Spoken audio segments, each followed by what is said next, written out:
Chemical substances are inseparable from our lives. The human body itself is made up of some 20 natural substances, including carbon, hydrogen, iron, and zinc. But our modern world depends upon and is floating in a sea of human-made chemicals. From the moment we are in the womb until the end of our lives, we live, breathe, eat, and work in a world awash in synthetic chemicals. The World Health Organization estimates there are more than 100,000 human-made chemicals in commercial circulation today, and those appear in some 3 million products. The media and the internet remind us on a daily basis that government, public interest groups, and consumers are vocally critical of the health and environmental threats of industrial toxic chemicals. We're a group of investment managers. We manage about $22 billion in assets, and we're basically saying to companies, you should be adopting safer chemicals, policies, and practices.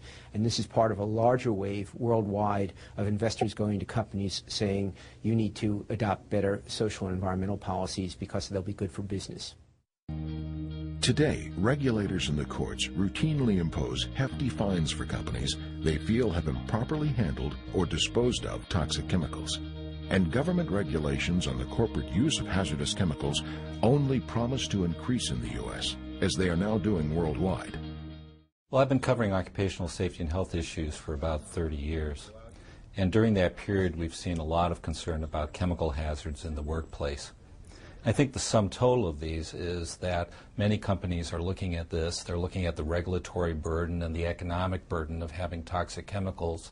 And what they're saying is if we can reduce that burden overall, we'll be better off in the long term.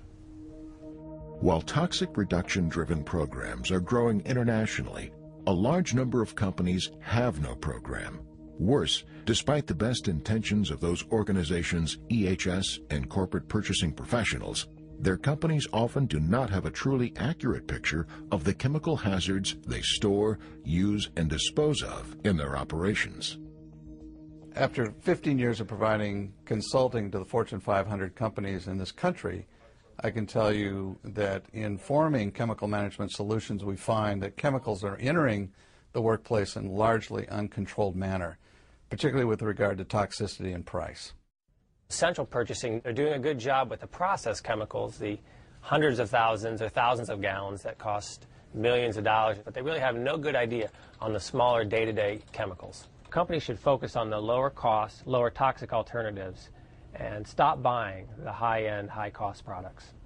We gain visibility through our software to help companies look at the chemicals they're already buying in each use category. This screen looks at all the gasket sealants actually being used by a multi-site business. As you can see on this chart, the range of toxicity and cost is far too wide between product choices. So we focus on identifying for purchase these lower cost, safer products in the lower left corner.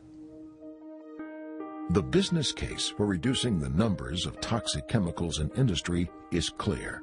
Toxic reductions can mean reduced costs, vendor consolidation, improved productivity, product differentiation, new market opportunities, reduced potential liabilities, better public relations, and better stakeholder relations.